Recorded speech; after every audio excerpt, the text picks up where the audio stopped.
We are back, everybody. Welcome back. Hello. Don't steal my hello, bro. It's I copyrighted. did it earlier. Completely threw Don off. We had to redo the intro. the intro. Fuck off. This is Passive and Aggressive. In case you don't know, this is a podcast about gaming, sports, MMA, and a bunch of bullshit in between.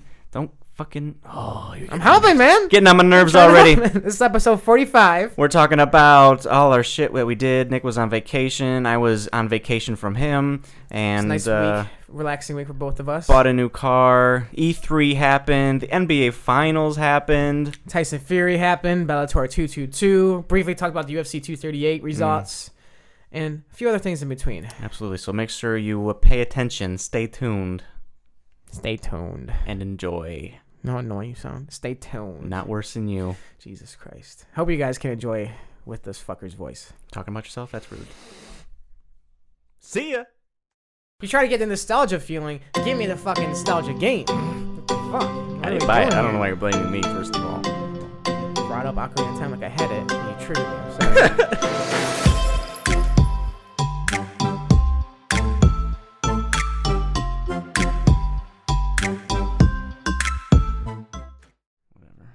Whatever is right, because we're back. Oh. Okay. Don had a little issue. Technical difficulties. Didn't know how to set up his little... what is that? I almost said iPad. Kindle Nope. pad. Kindle's Amazon. iPad's Apple. Barnes This and here's Noble from Barnes pad. and Noble. It's called a Nook. And Nook. A Nook. I don't know why, but I mean, it's close to a book. I guess. You got like nooks and crannies. Maybe I guess. book's like copywritten or something. Book. I You think so. book is copywritten? It might be. It might be. I just bought this thing last weekend. My Kindle, I told the story, I think I smashed it with a fucking centipede, so obviously I had to buy a new one. And this thing is a fucking beast of a tablet. 10.1 inches. Fucking enormous. This is the second one you got, right? Because the first one was all fucked up. Yeah, the first one had a dead pixel in it, which is really frustrating. I tried to just ignore it. There's still a little tiny little dot. It's right on the screen, wouldn't go away. It was black on white pages, white on black pages. There was nothing I could do. I tried ignoring it. Make sure At it. you're like color neutral and you don't have to have that problem. Gray? Yeah. If it's gray, it's There you gray. If you guys don't know, this is Passive and Aggressive, episode 45. Oh, 45. Yes. That's a big number. We're like 5 away from the big 50. Ugh. What does that mean? We're old. Very old. Is 50 the new, like, over the hill? I think it's I thought it was always over 40. the hill. But I feel like people are getting healthier now, so 50 might be the new thing. Are they? Fuck yeah. There's a lot of ripped 50-year-olds. On Instagram. Yeah. Is your experience with people go outside of Instagram? No. I didn't think so. You talk to people in real life? No, but that's not what I mean. Just kidding. Happy Father's Day. Today is Sunday for us. What's the date today? 17th? 16th? Help me out.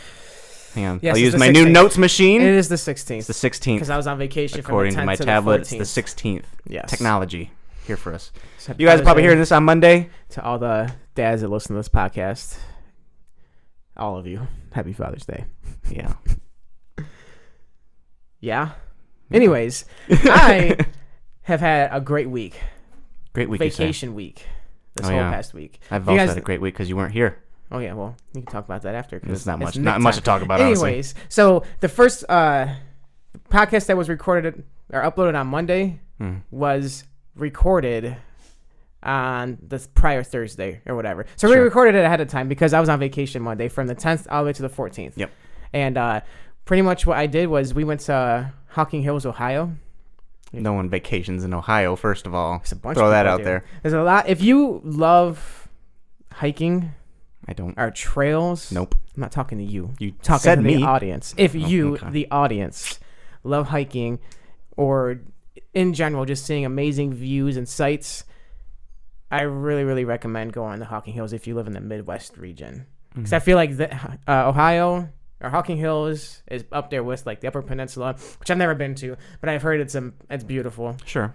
And I'm assuming it's also up there with Tennessee because the Tennessee has a bunch of caves and such like as well. Oh, yeah. But Hocking Hills, if you're like in the Michigan area or like the Midwest area, it's not that far away. It's cheap. You just go there. All you gotta do is pay for like your hotel and gas and shit, and then you get to go visit all the state parks. Is like okay, so there's like a guide. Is there like a guided thing, or is it just you go there and you fucking walk around and What do you mean try not to guided? get lost? Like, is there like a guide? specific tour things? I don't imagine there was a guide or anything. No, they but have- like, is there a trail? Like, okay, Yeah. if you're here for Hocking Hills, you go on this trail. They have signs and shit. They have there's like 6 different like main landmarks, which we hit them all up. There was like the Ash Cave.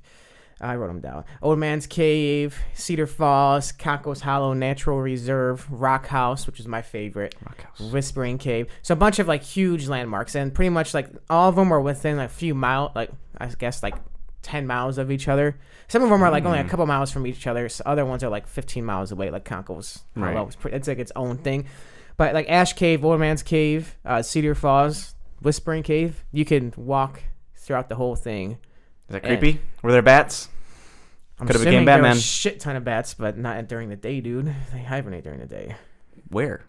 In the caves, right? That's what I mean. Yeah, well, when they say like Old Man's Cave and all that, it's not like actual like you're going into a whole bunch of like a deep Cave system, yeah. It's pretty much like just how the landscape just kind of hollowed out. Yeah, because it's all rock gravel, not rock gravel. It's a weird kind of gravel where it, like over time water sediments.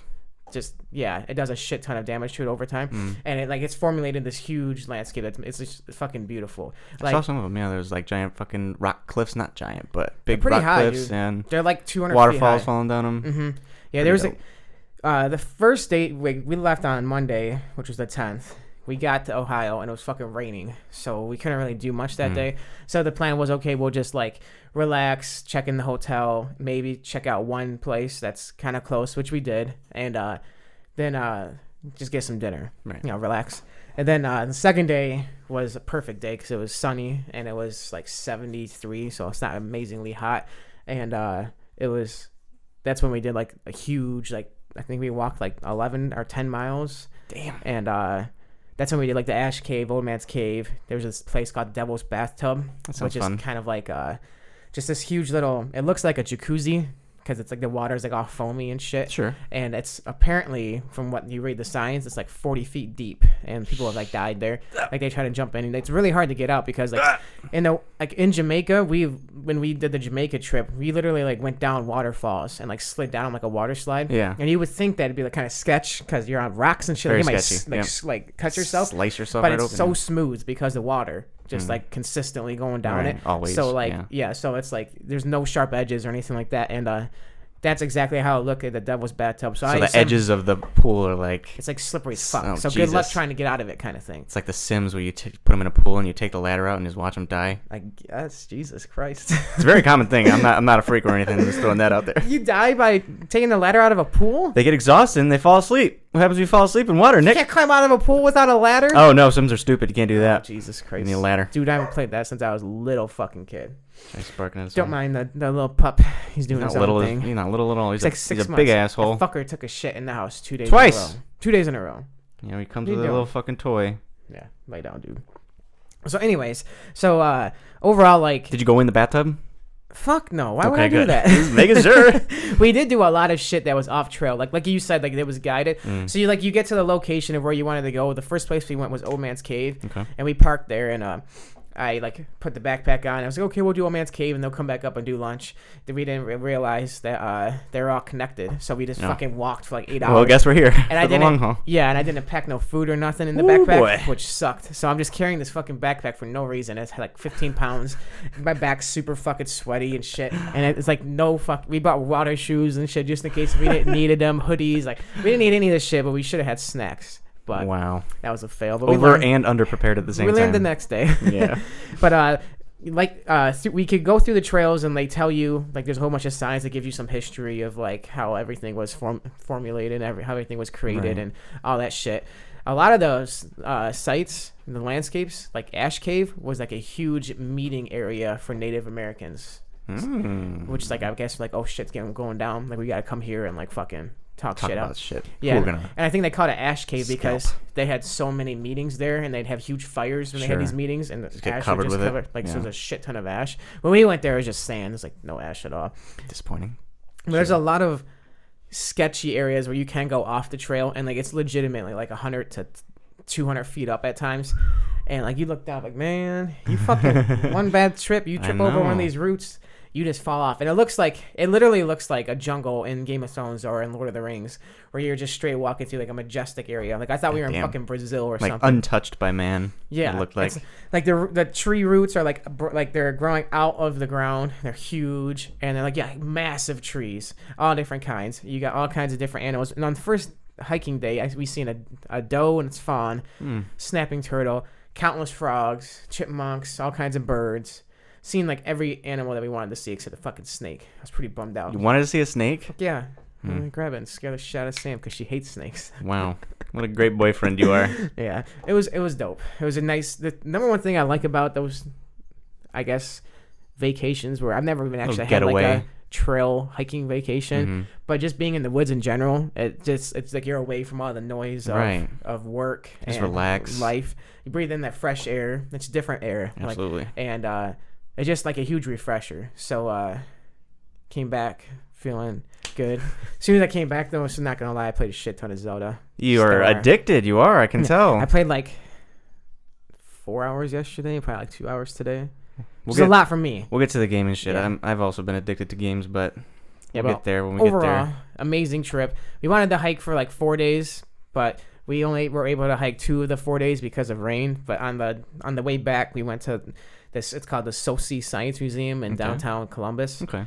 Which was pretty cool. It's very, very like kid oriented. Oh, I see. And when we went there was a shit ton of students. Like I didn't think like end of the year field trips and shit. Sure. Like there was so many kids there. But I mean, you just hop into the little educational tour lines, snap some pictures. The only thing that sucked with all the kids is like if there was anything you wanted to do, like go online. Like there was this unicycle that was.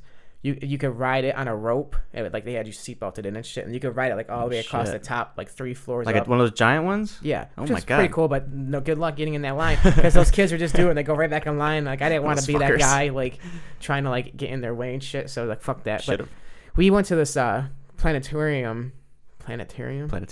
Yeah. And we go in. It's like a little theater. It's like a 45-minute video. And it's pretty much just showing the universe, the galaxies, and how fucking small, minuscule Earth is. It's kind of ridiculous. Yeah. And I fell asleep in the first 5 minutes. What the fuck, man? You're describing all this great educational shit. It's a fucking 45-minute video. And you lasted 5. And I fell asleep in like 5 minutes. I woke up after like 20 minutes. Like a little cat nap. Oh. Yeah, and I felt refreshed. More universe. For some reason, I kept yawning a lot on the vacation. I don't know why. Just, I guess, hiking a lot. You're using a lot of energy and shit. Maybe it is a different air. Who knows? Yeah. Also, the elevation. Like, who knows how high up. Or I didn't look into it too much. Sea level. Yeah, but I was not the only one that took a nap. Literally every fucking parent that was in that thing was napping. Seriously? I thought it was hilarious. It's like once you woke up, like, oh shit, I fell asleep. Right. Like, oh wait, so is everyone else. And they had some other cool shit. They had like the Muppets history, like of all the old puppets, and like wouldn't have expected that. They legit like they were showing like how they recorded like their production and all that, and it was literally like 5 guys. Both their arms are in puppets. They're super close to each other. Just can't imagine how uncomfortable it must have been. Can you imagine like trying to be like the innovator in that shit? Like, you know how fucking weird people be looking at you? I know. Like, what fucking shrooms are you on? Like, seriously. I mean, look at like Teletubbies. Any kids shit, really. Yeah. If you make kids shit, you're a fucked up person. In a good way. Yeah, creatively. Shout out to Disney. Yeah. Walt Disney, that is. Like Frozen. So overall, really, really good trip. Nice. Didn't break the bank too much, and it was relaxing. Only thing that sucked was the hotel fucking falsely advertised the jacuzzi bathtub. I can't believe you let that go. I let it go because I was like, I hate being that guy that like always complains at a restaurant or something like that. Just because you have to get what you want. Yeah, well, that, and also too, like I was looking at the the actual description of the room, and it had bathtub on it, and it had double room, soundproof, all this shit on there. And then like when we went, I was like, okay, it has this stuff, so we'll go talk to him. And obviously my girlfriend really wanted the bathtub, so we're like, okay, fine, we'll go fucking talk to him. I was like, but you're doing all the talking, because I hate being that guy. I just don't like it. It's like cringy to me. Like I couldn't be a salesman ever. It's just not my thing. And we went down there, and they were like, oh yeah, well that's how it's listed, blah blah blah, like just pretty much making excuses. Yeah. And we probably could have been like, okay, no, we need to see a manager, and probably get like a discount from our current room. Right. I doubt you would have got like elevated to that sweet room with the bathtub. But... Well, we asked them if there was one available, and they said that there wasn't any available until Thursday, which is how convenient kind of thing. Right. And So we didn't make it too big of a deal out of it because we didn't want to like have that negative shit on the vacation. So whatever. Sure. It's a good room. We got a nice king bed, which is very fucking comfortable. And the hotel itself had like bomb ass breakfast every morning too. Oh man. Like bomb ass breakfast, like scrambled eggs, a waffle maker, potatoes, different kinds of potatoes, like fried potatoes with peppers, cheesy potatoes, different kinds of eggs, bacon, sausage, oatmeal, all kinds of shit. Like damn. Biscuits and gravy. I figured it out on the third night or the third morning. I got eggs, potatoes, sausage, and bacon. Cut it all up. Put the biscuits put the gravy from the biscuits and gravy over it. Ooh, I need you to stop talking about this. That's why I gained like 6 pounds over the fucking vacation, bro. I think I lost like 6 pounds. Yeah. So what did you do on our lovely vacation? Your little break from us. It was very quiet, first of all. I can't really overstate how quiet this house is. Oh, yeah, also because the pup was gone, too. That, too, yeah. Took Jax over to my mom's house just so Dawn didn't have to deal with him, and he'd actually have, like, people to conversate with because I feel like Dawn would hate to have to I would not give him attention whatsoever. Yeah. No, he would not be played with. I would come back and we'd have a different dog. I might just get rid of him. Honestly, whoops, he got out or something. While you guys were gone, my big focus was trying to get a new car. That was one thing. You talked about that last week, right? Yeah, I was gonna do it the day after that podcast episode recorded. I went to a Dodge dealership.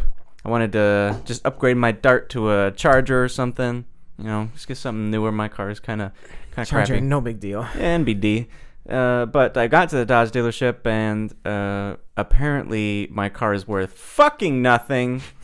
Like they were gonna give me $2,000. I still owe like $7,300, I think. Did you renew your shit at all? I don't think so. Like you're a note? I wasn't able to. Is it a 5-year plan? Yes. We got it in 2015, so it's been 4 years. It was a 5-year plan, yeah. Okay. I probably would have had it paid off like next year or next 2 years. Gotcha. Maybe it was 7 years. Fuck, I don't know. I was gonna say because that's a lot for only one more year left. I know, but it was definitely a lot, and they didn't want to give me anything for my car. Apparently, there was a lot of work that had to be done. Suspension. It was covered with tree sap because of our stupid fucking apartment that we lived in. Yes. I just let that shit stew for so long that it was literally fused with the car. They said they would have to repaint it full of shit because I washed it off the day after. So after I did that, I was like, okay, I'm going to try to just, go to a different dealership, fuck the Dodge, because they were trying to give me like $660 a month payment plan for that Charger. For a Charger? Yeah. Obviously not doing that. Tried, okay, well, what can we get? Like, let me see what a Compass will get you. And it was like $500 or something. I was like, Compass? Okay, yeah. I don't even know what the fuck that is. I think it's a minivan, honestly. I don't even know. So I went to a completely different dealership, went to Mazda, because the Mazda 3s and 6s are only like 20-something thousand. Whereas the Charger was like 30-something. Right. So I hopefully could get more on my car and get a car that's cheaper. Just get a overall lower payment. I was paying like $250 for my car. And what I ended up getting was the Mazda 3 after much work throughout the week. Like every single day I was like fixing my car, getting it car washed, doing all this shit.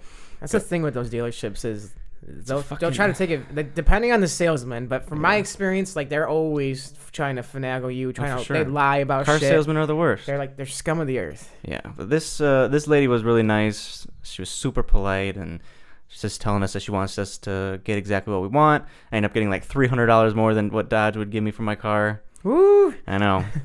Fucking fixed a lot of shit, I guess, but apparently that's the Kelley Blue Book value of the thing, like $2,000 to $3,000 for a Dart of that age with work that needs to be done.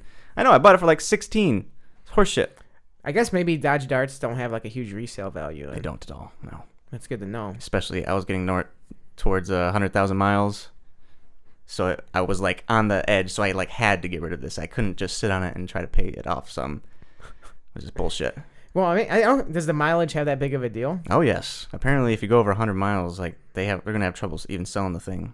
Oh, a dealership will. Yes. Yeah. So gotcha. Like, if I had waited that long, I probably would have got fucking nothing for it. Would have had to like sell it on Craigslist or some shit. You probably would have gotten more off of it, honestly. Probably. But it's a lot more work. And I'm not dealing with Craigslist. I can't deal with that shit.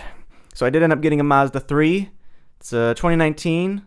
It's gray. It's got all the fucking bells and whistles. Pretty snappy. It is very snappy. Car's smarter than I am. It's if you start leaning too far over on the highway towards the yellow line or something, it'll steering beep, steering wheel vibrate and start pushing you towards the other way a little bit. I just looked it up. It has a 5 out of 5 on Edmunds, whatever that is. Whatever that is, yeah. 8.7 out of 10 on U.S. News and World Report, and 4.8 out of 5 on Cars.com. It's pretty good. So it's not bad at all. Definitely a high quality car. It's a huge upgrade. My payment did go up a lot, but once I pay this or get through this lease, it's a 3-year lease, I won't have that giant negative equity that I had with the fucking Dart. Right. And I can just start fresh after all that and come out on top, hopefully. Yeah, so just make sure you don't go over your mileage. I got 12,000 miles a year, so it should be good. That should be, yeah, as long as you're not doing no Chicago trips, and if you are, just plan ahead. Exactly. So use someone else's car. there you go. So that was pretty much, it took up a lot of the time. I took a lot of naps myself while I was here. I have no idea why. I just come home from work and I was fucking exhausted. Really? It was so quiet. It's like, I'm just gonna snuggle up in my bed. And out I was. Wake up at like 8 p.m. and be up all night and do the same thing the next day. I hate that. It was tough. I can't do that. I'm still trying to fix that, actually. I almost took a nap today, but I was like, we got a podcast to prepare for. And I got addicted to a game called Total War 3 Kingdoms. It's based on a book series that I've started reading on this new Nook. So there's a lot of shit coming together this week. Got your little trifecta going? Exactly, yeah. I was playing that game today, and like time was passing by. It's one of those turn-based strategy games, similar to Civ, except it's based in real life. In this case, China, ancient China, and all the battles that you do, instead of just like 2 cartoon guys fighting each other, it's like giant, massive armies. You gotta strategically lay it out. All the characters are super interesting. That's one of the big things with this particular game, 3 Kingdoms. Well, yeah, you said like you're reading that book and it has like a bunch of specific names that you can't remember. Right? Oh, I can remember it now. I mean, I was listing them off to you when I was saying Are that. Are they the exact same character names in the game? Yeah, it's pretty interesting. It basically like playing like a Game of Thrones game, essentially. That's how the book even plays out. It's like all betrayals and war and shit. And so this game plays out a lot similarly. You have these larger than life characters that you can marry them off, have kids, do all this diplomatic shit. And I was playing it, and it, like I said, it's turn-based, and every single turn I was like, what time is it? I should probably prepare for this podcast. Check it. It was 1:30. Okay, I should probably prepare for this podcast. I'll stop after this one. Next turn. Oh, 2:30. Okay, I'm just going to shut it off right now. I literally can't stop. So that was it was a good, I don't know, not distraction, but it's good. I'm glad I can enjoy the game, especially now we're not smoking. Yeah, you had your little fucking midlife crisis. That was like a 1-day crisis. It's not even that big of a deal. It was a fucking 1-day big midlife crisis. It was a big one, yeah. Learned some shit about myself there. Don't thought you couldn't live anymore without weed. I just thought it would be a struggle is all. Made a plan that I would do, 21 days at least. Because that's how long they say it takes to build a habit. I know you're counting the days, though. How many times have you marked that calendar? Like, I have not been counting the days. You wake up every day like, boom. No, boom. First of all. That's like one of the first things you said when you came back home from vacation. My 21 days is almost up. Is it? You said that to me. I don't fucking know if it is or not. Well, it is. This Tuesday would be 21 days, but. You're gonna keep going or no? I mean, I don't have any weed, so I'll probably go for a little bit. But I don't think I would smoke like on Tuesday. Maybe wait till like the weekend or something. Make sure I'm at least good. I feel good, but I guess you never know. What do you mean? What are you worried about? Like, I'm worried about sinking in back to those old habits, just not doing anything all day and using it as like a escape from problems instead of handling the problems. I feel like I've been handling problems. I did some housework while you guys were gone. Oh, did you? A little bit. I had a really hard time finding that drill, by the way. I had a fucking scavenger hunt. Dude. Sam said, white box by the stairs. Do you know how many fucking boxes are under the stairs? It's not even under the stairs. It's literally across from it. Found that out. I got so annoyed at her the other day, or like yesterday, because I needed the fucking drill. And I was like, where the fuck is it? and then she sent us a white box. I'm like, why the fuck are you moving shit and putting it in boxes downstairs? We fucking use the drill all the time. You know. I was losing a lot of shit. I lost my checkbook when I was trying to put some money down on the car. I ended up putting like $5,300 down. Oh, damn. To pay off some of that shit. Got a loan from my grandma. Shout out to my grandma. I don't have a specific. A lot of people have like grams or something. Yeah. Yeah. So shout out to her. And I wanted to pay a check. I couldn't find my checkbook. I actually had a dream about it, a nightmare, where I had to sell a snake to get that $2,000 that I was paying. And You saw a snake? it was a fucking nightmare. I had to like catch the snake and stop it from biting me. I remember from Steve Irwin, grab by the neck, grab the tail, make sure it doesn't do anything. It was a fucking. You never like touched a snake when you were a kid? I haven't. No, because I'm not a weird kid. You never had a pet snake? No. Like a fucking python? Does everybody have a pet snake or I something? mean, a lot of my friends. I know literally 0 people. I used to watch my friend Greg's python eat little rats all the time. Little mice. Feed them little mice. It was cool. You had a fucked up childhood. That's dude. not even fucked up. We would catch gardener up. snakes all the time and fox snakes. Fucked Oh up. my god. My We went outside. Anyways, it was horrible. It was very. It was like a bad omen. I felt trying to catch a snake, and it was a nightmare. And then I lost my checkbook. I was trying to find it in the morning, the day I was going to go buy the car. Couldn't find it. Is it like packed in a box somewhere? It must be. I still don't know where it is. I had to order new ones. Yeah. So, yeah, we need to tell Sam to stop putting things in boxes. So fun. I guess you had a relaxing. I don't even relaxing. consider that relaxing. I feel like you had like a lot of.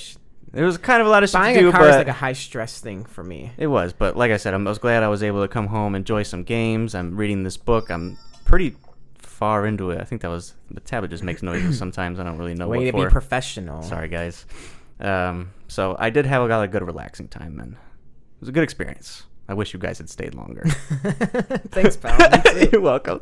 You came back there, so I was like, oh shit, seriously? Expected Yeah. one more day. I came back just in time to watch the finals. Kawhi, baby. Yeah. Got it done. It's He pretty didn't even ridiculous. do that well. In the last game, no. Yeah.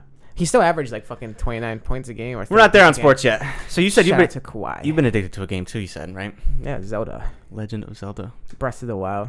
Have you talked about you playing it before? You have, yeah. Yeah. You're getting fucking balls deep into it now. I said the last time I believe the last time I talked about it on the podcast, I just beat the Zora Guardian, which is the big elephant fucker. And if you haven't played Zelda Breath in the Wild, but if you're like a Zelda veteran, like you played Ocarina of Time and Majora's Mask, just picture it kind of like the Guardians are like the temples that you have to defeat and to get to Ganon. And instead of there being like a shit ton of temples, there's only 4 Guardians, but there's so many other things within the game because they made it like open world. Massive. And there's like shrines, like a shit ton of shrines. There's like also kind of like little, kind of like the things within the temple that you would do before getting to the boss. Right. Like the little, I don't even know how to explain it. Yeah, side bosses, side quests. Well, like shit that not leads like up to side, it. like some of them have like difficult bosses. Other ones it's just more like you have to use your brain, figure Puzzles? it out. Yeah, there you go. Puzzles. Use your brain. I couldn't fucking figure it out. And also on top of that, they have a shit ton of just open world areas where you can just do walk shit, around kill and shit. find little mini quests of like there's like a little camp and you defeat everybody within the camp and then you get like their treasure and you can only unlock the treasure and if by defeating everybody they can't just like Right. sneak in and Like steal a it. challenge almost. Yeah, and there's just random like mini bosses like that thing you see me fight earlier today, that big rock thing. They have Yeah. those things everywhere, just like boulders. Like it's a big boulder, you walk too close to it, it just comes up and Time to fuck you up. yeah, it comes out of Try the to ground, smash you. and then like you kill it. You There's a get a bunch certain of way to ore. defeat it. Yeah, it's like efficient ways and such. Yeah. And there's giants, and it's like a Zelda game. It's dope. It's like Ocarina of Time, but on steroids, I guess you could say, because it's 2019, and you know, Steroids. steroids are a thing. Shout out to TJ Dillashaw. Cheater. Own it up to it, I guess. But Yeah. So I have been playing. I didn't play at all over the week of vacation, but Yeah. I came back and I played. I just beat the Ganon Guardian, not Ganon, Goron Guardian. Oh, you did? Yeah, I beat him yesterday, Oh shit. and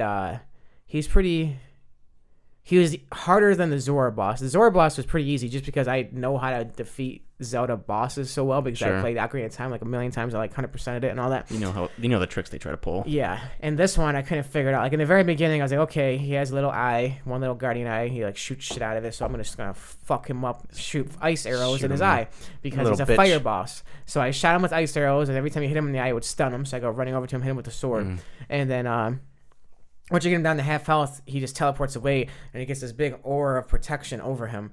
And he just starts shooting these huge fire meteor crater things at you. And even if it doesn't like hit you, if it even comes near you, like I was hiding behind It's a like wall a blast at first. radius. Yeah, I was hiding behind the wall at first. I'm like, this ain't gonna hit me. And then boom, got me down to 1 heart. I was like, holy shit. So I hurried up and ate, and I did not know what the fuck to do. Like I was trying to like use, I was like, maybe I can like stop time because you can like stop time with certain tools that you have as Link. Yeah. And you could stop, I upgraded it to where you can like stop the actual creatures and creatures, but like if they're strong, it's like not a boss. You can stop him, but it stops him for like a point of a second. It's like beep, beep, beep, boom, and then he's back.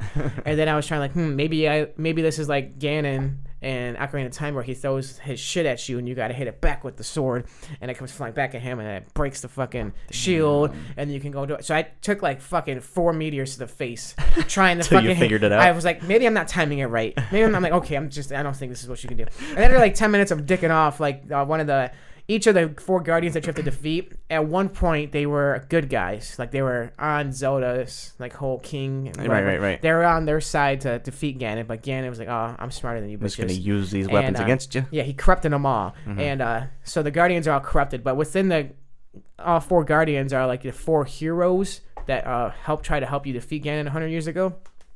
And they'll talk to you while you're fighting, and he's like, after 10 minutes, like, maybe a bomb might help, or some stupid shit like that. He's like, oh fuck. So like I threw a bomb and it went in between the force field and just blows him up. And then after that, I just kept shooting the fucking arrows and throwing the bombs and fucking killed him.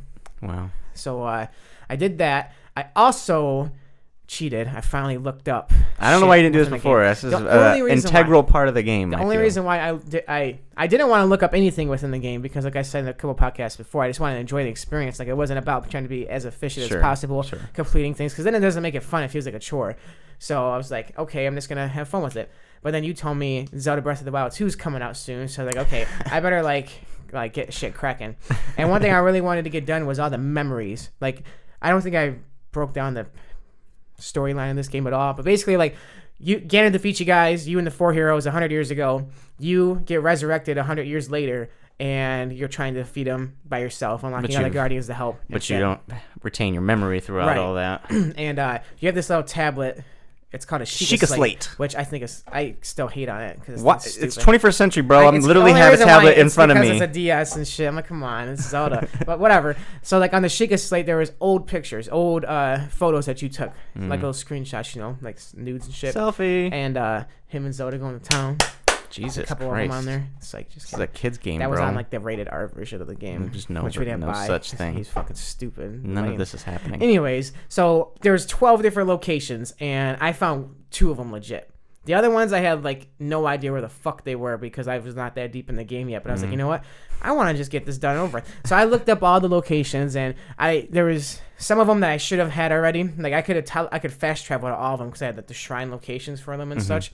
And I got them all done. The hardest one was the one that's actually in Ganon's castle. So it's like you have to go to the end of the game to get there, and everything's like super OP, and I'm not that strong yet. But you went there anyway, didn't you? Yeah, I went there. I got past everything. I got the memory, and then I completed the whole memory thing. I guess I could spoil it. It's like 2017. The game came out. It's like 2 years old and shit. You can go ahead. Basically, I had no idea what the reward was for getting all these memories, and when I say I unlocked them all, it pretty much just said quest complete, and that's it. Like I was fucking pissed. Like at first it says like once you find a memory, come back here and talk to Impa, which is the bitch who tells you about all this shit. Right. And after you unlock one memory, I went back to talk to her, and she gave me a piece of armor. So I was like, oh, maybe I'll get some Hyrulean armor or some shit that I used to wear back in the day. Dope as hell, yeah. So that's what I was expecting, and I didn't get shit for it. So then I looked up the reward, and the reward is a different end credit scene. So. Oh, really? I guess that's cool. I guess I could have just YouTubed it and not spend all fucking You didn't get your instant gratification at all. Memories and shit. Easily could have just did that naturally, I guess. Yeah, so I did all the memories, which is a huge main quest. I defeated the second Guardian. I got 2 more to go. And I'm actually at the third Guardian already, because I am going to shrine locations to get 13 hearts, because I also looked up how to get the Master Sword. And apparently you need 13 hearts, because when you go to pull the Master Sword, it determines whether you're worthy or something. It kills you? It hurts you to the point where like if you don't have 13 hearts, I think you die. Like you're not strong enough yet to hold it or whatever. Right. So once you get 13 hearts, you can hold it, and like then you get the Master Sword. I have 8 hearts, but I also have a full thing of stamina, which is kind of like the magic. You gotta choose, right? Which one you get, and you could swap them out because so I'm going to swap out all my stamina to give me back 4 hearts. So I have 12 hearts right now, and I need to get 4 more shrines or defeat another Guardian, because you get a heart piece from defeating the Guardian. Right. So I'm already at a Guardian, so I might just defeat the Guardian, get my 13 hearts, get my Master Sword, and then continue with everything else because I want to complete the game. I wonder if anything happens after, like if you have another stage of the main quest after you beat the Guardians, or if it's just straight into the castle and on to fight Ganon and then you're done. I have no idea. I would imagine, I would hope that there's more because you could probably just fucking bum rush those Guardians. But yeah, are you gonna beat them though? Would you beat them if you just if you could dodge and you know how to fight? Yeah, I mean. I'm sure there are people that do like speed runs and shit. Oh yeah, there's people that like speed run Ocarina of Time and like get it done in a couple hours, which is like ridiculous. But they use glitches and shit like to like fast move. Like they throw a bomb and they like hit the block button at the perfect time and it like flings you back and they'll just like continue holding like a zoom in button, like zoom and you just go like all the way like from like Kokoria Forest to the castle, boom, just like that. So not necessarily playing the game. Yeah, they're just like glitching and shit. Yeah. Well, overall, I fucking love the game. I love Zelda. I've always loved Zelda. After this one, if Breath of the Wild ain't gonna be out yet, I think I might beat Majora's Mask because I never beat that game. Oh. I got pretty far into it, but I never. Do we have that? No, it's on the Nintendo 64 game, but I know we have Ocarina of Time though. Yeah, no, we don't. Not for Nintendo 64. We didn't buy that. Fuck no, you fucking fuckers got me some stupid fucking fuckers Mario Party and Mario 64, which is a dope game. Mario 64 is a dope game. The other sounds like you bitching about it. Yeah, I didn't get Ocarina of Time. You already had it on your PC. So what? So you have to restart. Don't buy me a fucking Nintendo 64 with that Ocarina of Time. You try to get the nostalgia feeling, give me the fucking nostalgia game. What the fuck? I didn't buy it. I don't know why you're blaming me, first of all. Well, you brought up Ocarina of Time like I had it, and you triggered me. I'm sorry. Jesus. Well, like you said, Breath of the Wild 2 has been announced. That was at E3, which happened last week. Lots and lots of gaming shit. I hope so. What's E3? What does it stand for? I don't know, Entertainment 3. That's so stupid. I don't know if it even stands for anything, but essentially what it started out as is a convention for the three big companies. You got Sony, PlayStation, you got Microsoft, Xbox, and you have Nintendo. But it's expanded so much to all these other third-party companies that, they're starting to take over the show up to the point that PlayStation wasn't even there this year. They're doing their own little announcement type thing. Nintendo just did a very small presentation called a Treehouse, I think. A lot of small shit, but they announced a lot of big shit. So they announced big shit at E3 as well? Oh, yes. Okay. That's pretty much what it's for, is announcing shit. So, they showed a trailer for Breath of the Wild 2 saying that it was in development. So I imagine, 2021 or something, we'll get the next Breath of the Wild game. So you got plenty of time, honestly. Yeah, he fucking got me all worked up for no reason. There's a Breath of the Wild 2 is coming out. Chop, chop. Literally what he said. I was like, oh, shit. What else? Let me go through some of the small announcements, and then I'll get into the big shit of the show. Watch Dogs, I don't know if you know about that game series. You play as a hacker. I think so. I've seen, the PlayStation well, there's cover of the game. That's your knowledge of it? The PlayStation cover? It looks like Watchmen people. Watchmen? Like, they're it's hard to see their faces. They're hackers, and they're in a hidden society. They try to fight corruption and stuff. I've never actually played the Watch Dogs games. I tried the first one, and it just didn't click for me. But this third one's coming out. It's called Legion, where you can apparently play as any NPC that you come across, or pretty much any NPC. Like, you recruit them in, and then you can play as them. Like, I saw an old lady beat the shit out of some people as one of these hacker people, and you can just play as her. And you get, a full pool of people you just choose from. Looks pretty interesting. Is it, real life based, or is it no, an old lady beating shit out of somebody? So it's like a different world. Is it a different? It's like a fictional company. It's set in real life places. I think this one's in London. I'm not even sure, but it's a fictional hacker society. Gotcha. That you're in. There's a Final Fantasy VII remake. They showed a lot of footage about that. Some gameplay that they showed. It looks fantastic. Like a great modern reimagining of the game rather than just redoing the game. Have fun. It's not my thing. I know, but it's big, and fuck you. Another Legend of Zelda game was announced, Link's Awakening. Not announced. We knew about it already, but they showed us some more gameplay, talked with some producers. It's not the handheld one? It's on the Switch. Oh, so you're doing 2 on the Switch? Yeah, Link's Awakening is one of the very, very, very early games that so had come out. So remastering it? Yep, it's like a 1-to-1 remake. So where Final Fantasy VII is they're reimagining it, modernizing it. This is they updated the art style. It looks beautiful, by the way. It's very unique. And it's just, you go through the exact same thing. Things are in the exact same spot. It's dope. It looks fantastic. Ocarina of Time as well. Yeah, so that'll be really good. So that was one of the big takeaways for Nintendo. I never played that one. I should play that one. Yeah, me neither. Pokemon Sword and Shield, they showed some of that, including the inability to transfer all Pokemon to the game. Inability. You can only transfer Pokemon that are found in the region, like from previous games or Pokemon Go. So you can't even get all the Pokemon. People are pissed. Why would they do that? they're lazy. Apparently, the Pokemon games don't actually make them that much money. Pokemon Go makes like 500% more, like 114 million compared to 26 million that they make on the games or something like that. Start doing that 80-20 bullshit. Exactly, yeah. they're I don't know what you call it. They're just shorting out on all the Pokemon, and people are really pissed about it. Even the Japanese fans who are super respectful about all that are causing a hubbub. I'm not angry. I'm just super disappointed. No, they're angry. Damn, they are angry. Yes, there's petitions and shit. I haven't heard any news from Game Freak, the company that makes Pokemon, about what they want to do about it. Do you think that they'll? I don't know what they can do. Game comes out in November. How do you add like 600 more Pokemon to the game? I mean, they could delay the. That's what they didn't want to do. They said that was their excuse. We didn't want to delay it, so here it is. Well, if everyone's saying fuck that, we're not going to play the game unless you get it. Exactly. Then they might do it. They also, I think they tried to excuse it as saying they couldn't, the hardware couldn't support it. Just horseshit. Yeah, like the DS games had all 800 Pokemon, and the Switch is a fucking monster. So that's a hubbub happening. Star Wars Jedi Fallen Order was shown. There's a lot of gameplay shown on that. Before E3, actually, they had their own little. That's like the Force Unleashed game, right? Exactly. Okay. So that's coming out in November as well, I believe. So they showed some gameplay. It looks expectedly awesome to kill people with a lightsaber on all platforms. Right? Yep, you'll be able to play it on Xbox. I'll play it on PC. There's apparently has some KOTOR elements, Knights of the Old Republic, like talking to the NPCs on your ship, and you got these non-combat areas. So it's not necessarily that close to Force Unleashed, where it's just like cinematic, go to a level where you kill people. Cinematic, go to a level where you kill people. It's much more like a single-player RPG experience. That's cool. It looks fucking awesome. Some more work into it, basically. Exactly, yeah. Another small thing was something called Elden Ring.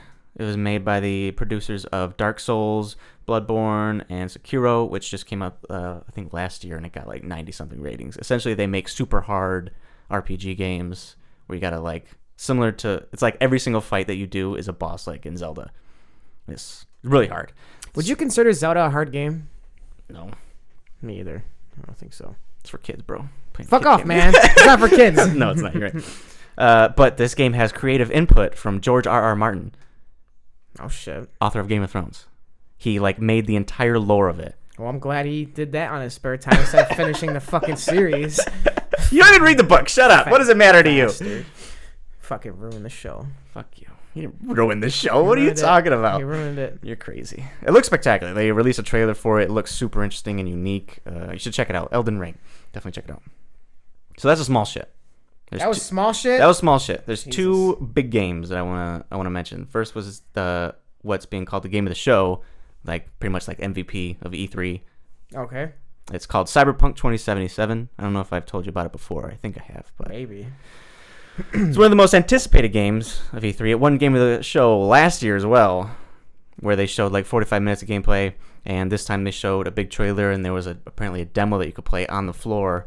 No one else has been able to see it, which is horseshit. They might show it later this year, but it's made by CD Projekt Red, which was the creators of the Witcher series. The Witcher 3 won Game of the Year, like numerous, like broke records for how many Game of the Years it won. Jesus. One of the best RPGs ever. Throwing that out there.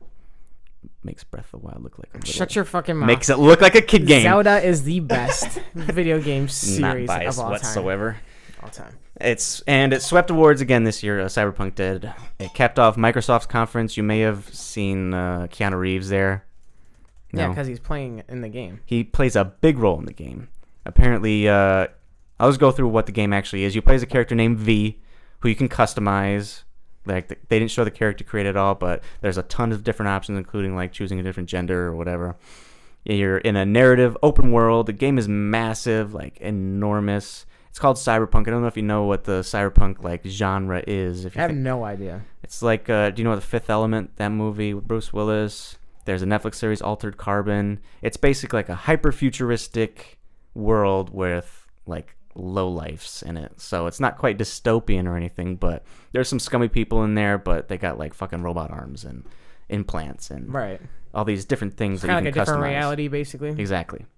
And so you can customize yourself, get these implants and shit. I think apparently the plot of it is you get a implant that makes you immortal, and it was against your will, and Keanu Reeves' character is like a ghost, like in that implant, and you can see him a lot, and he's narrating shit to you. So he's kind of like the Zanpakuto. I guess so. Yeah, sure. Yeah. It's like a voice in the back of your head telling you what to do and shit. Seems really interesting. But he apparently has his own like motivations and shit. Not Keanu Reeves, his character Johnny Silverhand. Right. His name's Johnny Silverhand. This is all based on a tabletop RPG similar to Dungeons and Dragons called Cyberpunk 2020. So you can imagine the kind of like creative freedom that you have as a player trying to solve problems. Apparently, you can play throughout the entire game without killing a single enemy. But it's an action and adventure game, so you can shoot people, you can hack shit, you can beat people up. It's like they want to open it up to your choices and give consequences for your decisions and shit. So, for example, in the trailer, they showed you returning from getting this implant. Your friend apparently died in the process. And then you get to the guy who told you to get the implant, and he betrays you. And then your character whips out some fucking mantis arms that just attach from your arm, and you stab him in the face. Just check out the trailer. It looks... Is it brutal? It's brutal. Jesus. It's definitely an adult game. It's fucking sick, man.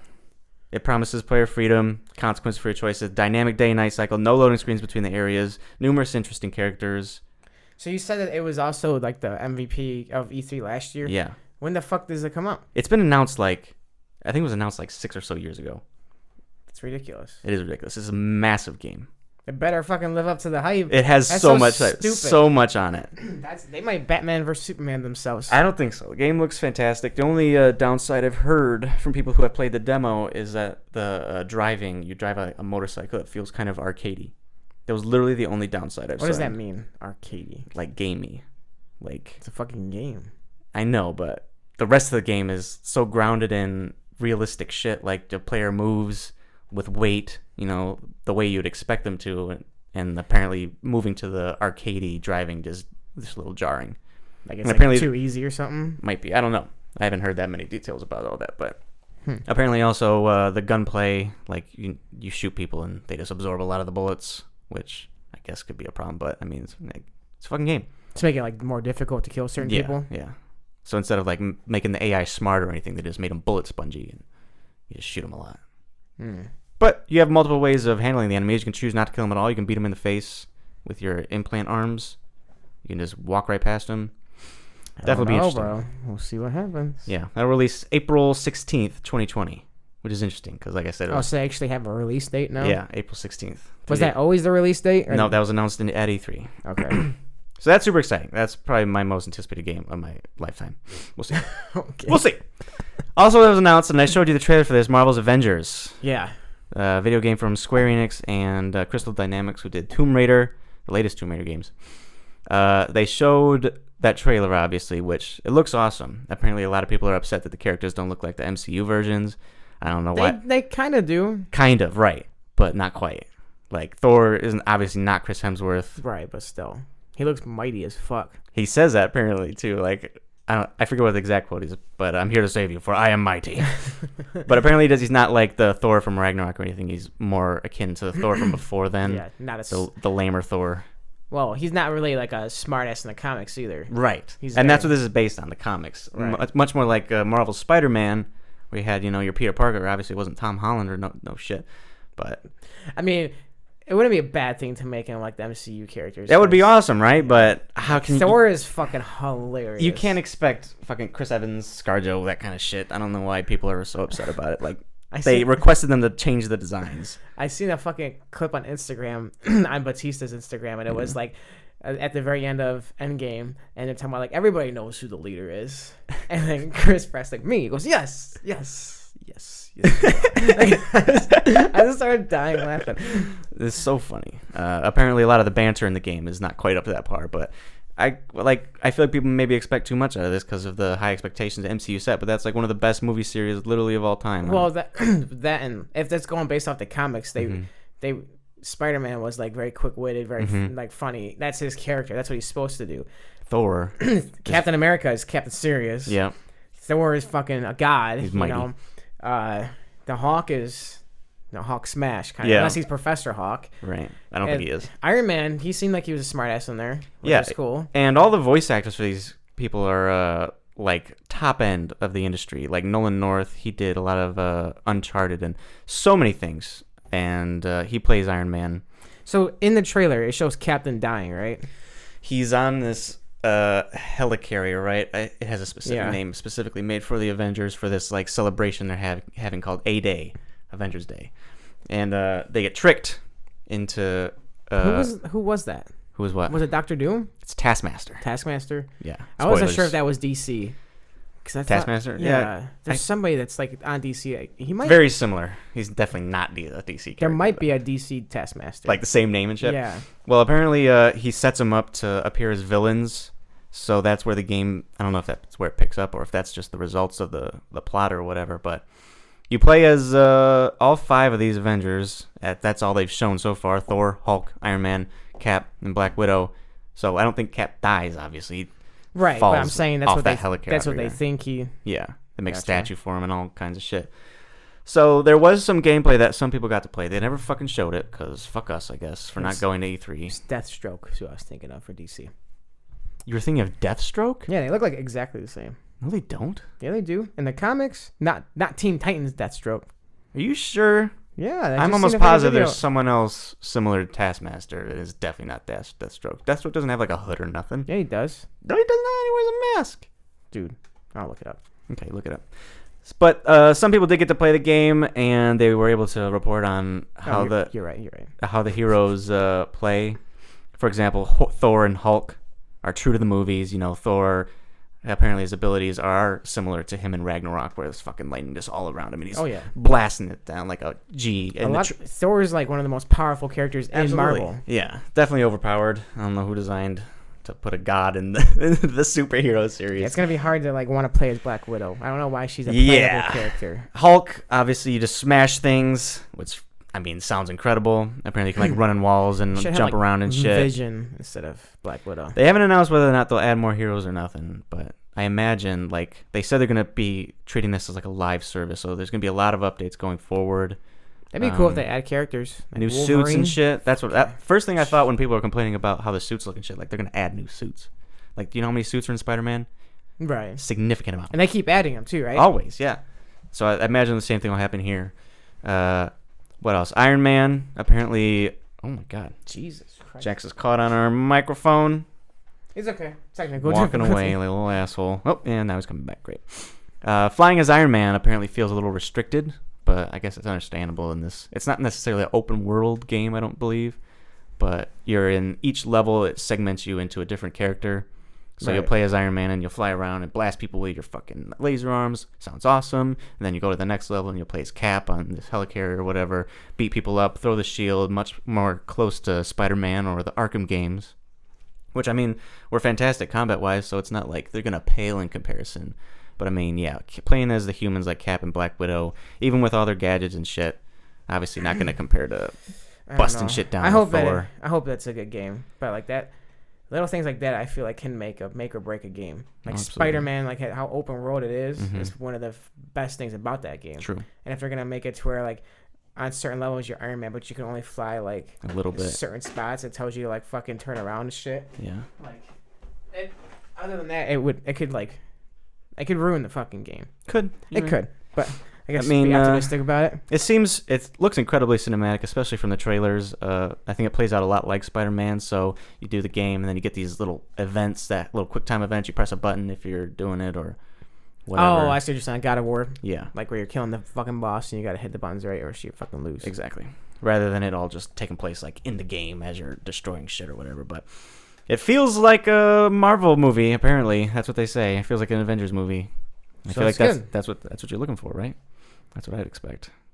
I'm super excited about it. That's also releasing in November. November's going to be a tough time-wise. Might just shut down the podcast in general. We're going on a gaming hiatus.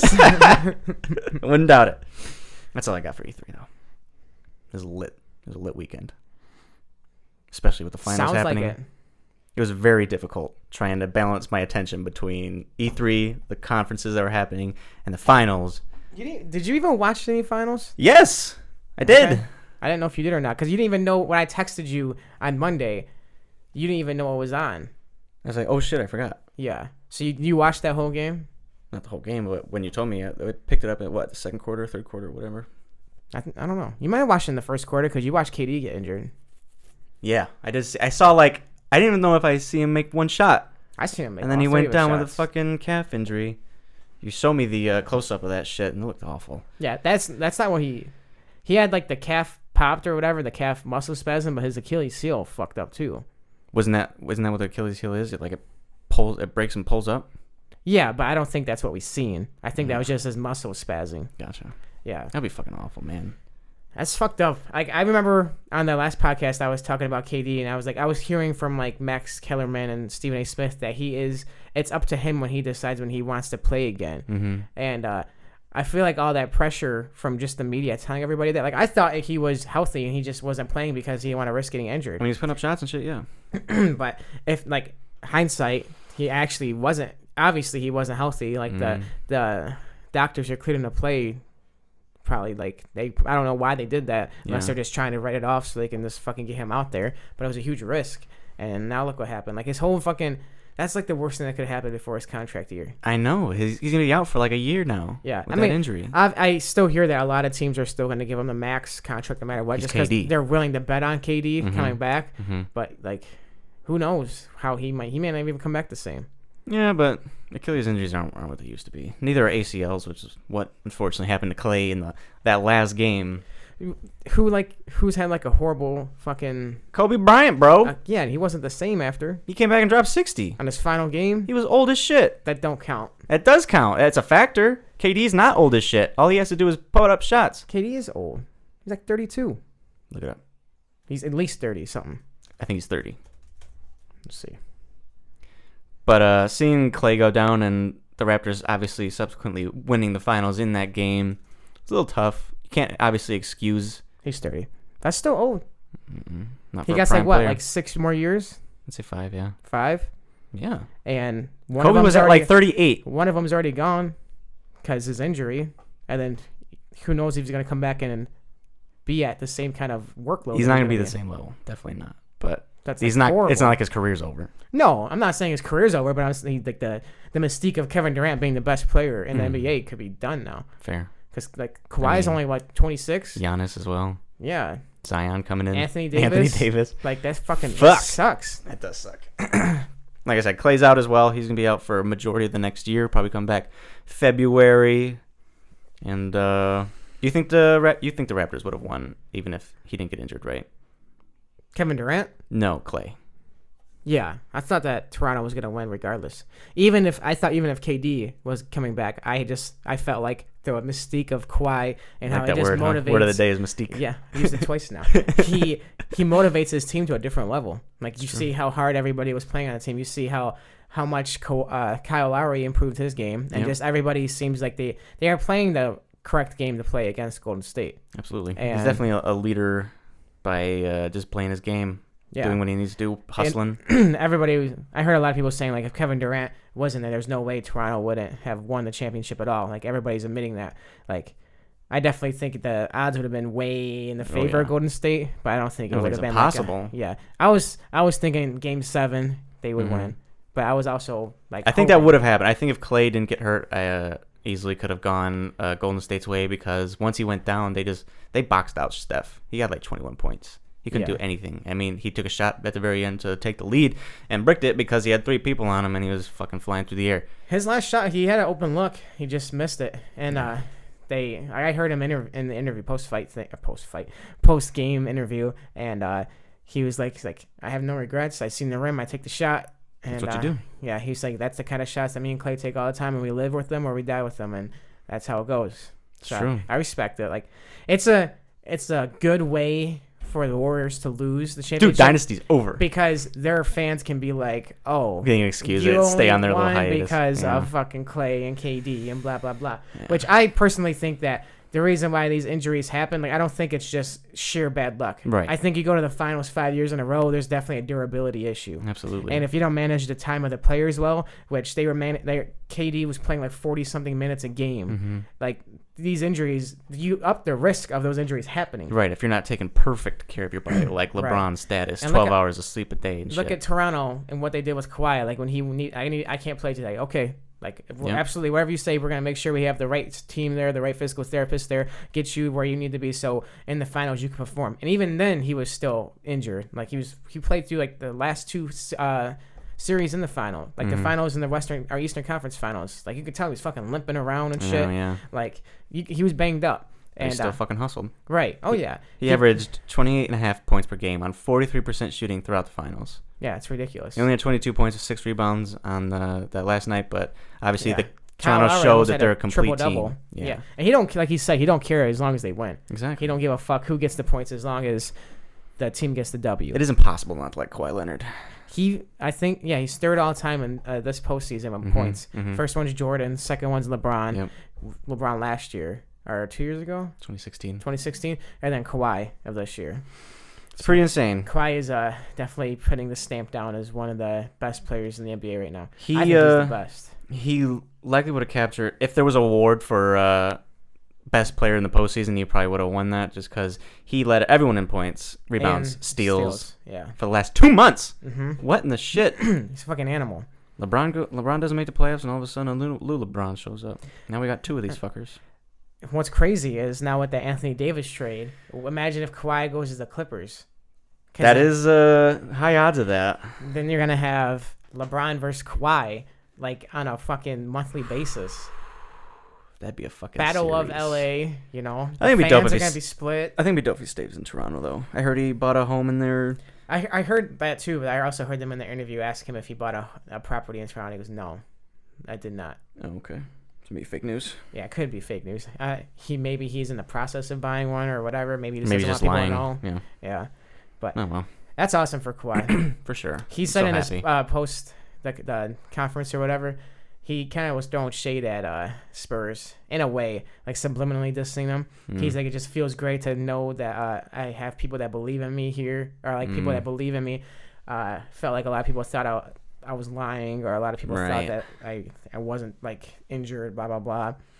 San Antonio definitely did kind of like throw their star player under the bus instead of supporting him and giving him whatever he needs. Yeah. And it's when it's a player that's at that caliber where he goes to a team and they're automatically poised to make it to the finals at least. Like you fucked up. Yeah, they definitely fucked up.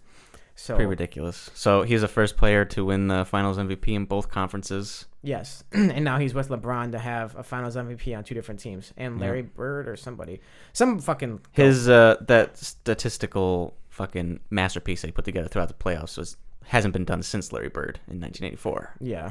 Pretty insane. He's putting up ridiculous numbers, and I hate I hear Stephen A. Smith, who I think he's only riding Kevin Durant's balls so hard so he could I think he's just hoping KD signs the Knicks.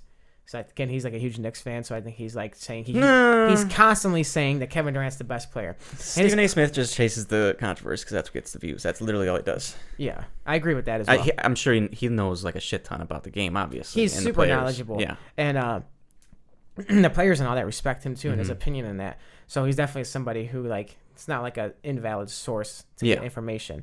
But he keeps saying time and time again that Kevin Durant is the best player, and he's like, I wouldn't go as far as to say Kawhi's better than Anthony Davis, and we still got LeBron, blah blah blah, and nice impression. They're fucking talking about right now who's the best player right now. How are you gonna say LeBron's the best player right now when he's not playing? How are you gonna say Kevin Durant's the best player right now when he's injured? How are you gonna say Kevin Durant's the best player in the world when he's playing on a fucking stacked team? I don't get that. Like, how can his argument is that there's Steph Curry and Klay Thompson, and just because there's other All-Stars that Kevin Durant will have less time to have the ball. It opens so much space. Exactly. They know what space is. Yeah, it's I don't get that argument. Like Kawhi Leonard, that's the one All-Star on the he attracted MVP, the space, so he gets doubled constantly, and he's putting up. And at the time Kevin Durant got injured, Kawhi had better numbers.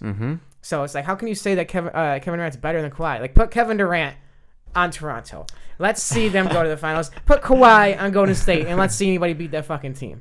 That's damn. You know what I mean? That'd like Kawhi, yeah. Curry, Klay, Draymond, and Kawhi. And Boogie. My God. Fucking defensively. What the fuck? They wouldn't be able to do shit. Nobody would. Don't even think about that right now. It's like if that could happen though. Watch that fucking happen. Watch them not sign Kevin Durant and Kawhi signs to go to State. That would be the fucking dude. The fucking NBA is wild at this time of year. Obviously, we talked a little bit about Anthony Davis to Lakers. LA traded Lonzo and his dad to the Pelicans with Brandon Ingram, Josh Hart, first round picks. Is Josh Hart good? What is he? He's a shooting guard. He's Good at making threes. 3-and-D player, I believe. Is he like a bench or is he like a young guy? I don't think he was on the bench actually. He may have been a starter just because Okay. Lakers didn't have a ton of starting quality honestly. But he's young, like 26 I believe. So Still got some more room to grow. definitely, and all these players do. The Pelicans are stacked. Obviously, they got rid of Anthony Davis, one of the best power forwards, probably the best power forward in the game right now. Yes. He'll probably play center for the Lakers because they still have Kuzma and LeBron, both of which can play the 3 and 4. They got JaVale McGee to JaVale play McGee can play center, backup. their center Yep. off the bench, which he's a really good center. Great defensively. Off the yeah. bench, he'll be fucking one of the best. Way better than a starter, absolutely. Pelicans get very high potential, young core. Like, Yeah. Well, if Zion. they proves get to be who Zion. he They is. got the 4th pick as well this year. Right. It's insane.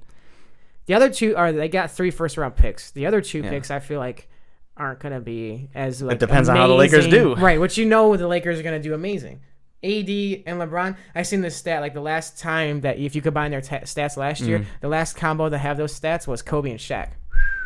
Literally. Talk about expectations. Fuck yeah, they got expectations. LeBron wants that expectation. They definitely still need to build around them, though. Apparently, Really? Do you really think so? they have no depth. Especially if they Well, apparently they have the bench as far as the center goes. I don't know about but what about anybody else. your only point guard is Rondo? Lance Stevenson will be off the bench, right? Yeah, but we're talking about we want good people. Lance is decent off the bench, right? Who's the starting shooting guard? I don't know about Lance Stevenson. But do they need? I'm just saying, like, as far as starters go, they may not need too many people. They may just mean like best supporting cast. Yeah, and they definitely do need that. Apparently, if the teams wait till the 30th of this month, due to the contract rules, the Lakers will have enough cap space for one more max contract. Yeah, they're gonna get like Kemba or some shit. Kemba says, or a source close to Kemba says that he would not find LA appealing. But I mean, how do you say no to this team? First of all, second of all, There are a lot of teams out there though, there are. and I guess it's nice that people are just not going to like they're actually looking into like the organization's health, like Yeah. which is a good thing. Definitely, the It's- Lakers have been a dumpster fire. Right. It's definitely weird. Like NBA is like the only sports It's so personal. that, and it's like the free agency.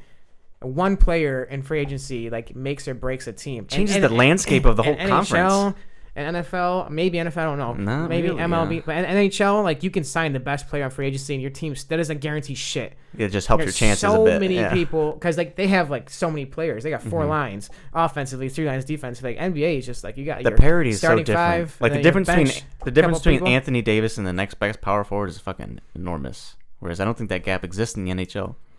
Like the best center. Yeah, there's definitely a lot of like you got like Crosby or you got McDavid, which are like a Sure. notch above, but it's not that big of a notch. And there's only 2 of them. Yeah. Whereas there's a shit ton of those type of players in the NBA. And it's crazy too because there's way less spots Yeah, in an there's only NBA 5 team players. to get that good. It's just there's way more people that play basketball than hockey. True. I'm assuming there's way It's more just people. easier access, really. It's You need a cheap. ball It's and like a one of hoop. the cheapest games you could probably Just like play. soccer. And yeah, I imagine that's probably why you get like those fucking just top of the food chain athletes there, Absolutely. because literally anybody can play. It doesn't matter where you are. Yeah. So like if there was hockey, 1 in a million. hockey, you kind of need like a family that's like you got to have like some money growing up because hockey's fucking expensive. Yes. I have no idea about football or baseball. I imagine it's somewhat more I mean, expensive. you can kind of practice football, but you still got to get like all the gear and shit if you want to do it competitively. right. That's the big expensive part. But back to what the Lakers want to do. Apparently, Kyrie has said he wants to play with AD for a while, and he's not really? not opposed to coming back to LeBron. He's not opposed. hmm God damn it. Despite some very solid rumors of him going to Brooklyn, I thought he was going to Brooklyn for sure. I thought it was a lock. Like all these sources, all these rumors, but fuck. NBA free agency is like almost just as exciting. I heard that Davis said he plans to re-sign a max contract with the Lakers once his deal's up, naturally after this year. Right. But how fucking insane would it be if he went back to New Orleans and signed with that young core? That'd be stupid. the fucking con moves of con moves. I don't think Pelicans would even want him back, honestly. Why? Because he demanded a trade. So? Like that's so distasteful. It's Anthony fucking Davis. I feel like there's something to like having integrity and shit. Integrity's dumb. Basketball talent is better. That's my opinion. Any other? I don't got any other rumors or tidbits though. I Fucking is wild. Okay, let's just talk about MMA briefly. Okay. Before vacation, obviously UFC 238 happened. Yep. So I don't want to go too deep into it. I just want to say, like, Henry Cejudo shocked the fucking world. He shocked the world. I saw it coming. He was an underdog. Like I don't know if you knew that. No, I did not know I that. think he was like a 2-1 underdog. Yeah. And just when I say shock the world, like People just watching him to lose. that, and also just watching the first round, how the first round portrayed, like how the first round happened. For sure. And also, I don't know if you even knew this, but he had a sprained ankle. Yeah, I think you told me about that. Before the fight, he was rolling, like, you know how they have those mats in the hotel rooms, like UFC puts them out so their athletes can train and shit. Yeah. There was a hole in one of the mats, or like a little gap. Yeah. And he rolled his ankle, and his ankle was all swollen and shit. They took a picture. His coach I took saw a the picture. Yeah, it's fucking sick. Yeah. So he already came in there a little bit injured, which I'm sure Marlon came in injured too. That's not an excuse, but Marlon, like, I don't know if you knew that, but he was like straight up attacking his feet. It was rough with those leg kicks, and it definitely looked like Henry did not know what to do in that first round. Yeah, he was forced to keep the distance, and he did against Marlon, which was a bad idea. And Marlon was just piecing him up. Yeah. And then shout out to his coach, Captain America. I know, we got to hear him give him the pep talk. You got to fucking get in there. Yeah, and Henry did, because that's probably something that every fighter needs to be successful, is that complete and just utter trust in your coach to listen to exactly what they're saying and believe, give you something honest and believe in what they're saying. Like, some people may, like, you tell them that and they're like, no, I feel like I can do it from the outside in their own head, so they try to do it. But if your coach telling you to do it and you trust fully 100% into your coach, you'll do it. Like GSP with Faraz Zahabi, for sure, things like that. And then Henry just fucking set the pace on Marlon and just started beating the shit out of him. Like, straight up beating the shit out of him. Yeah. I could not believe Marlon didn't know how to get out of the clinch. Thailand.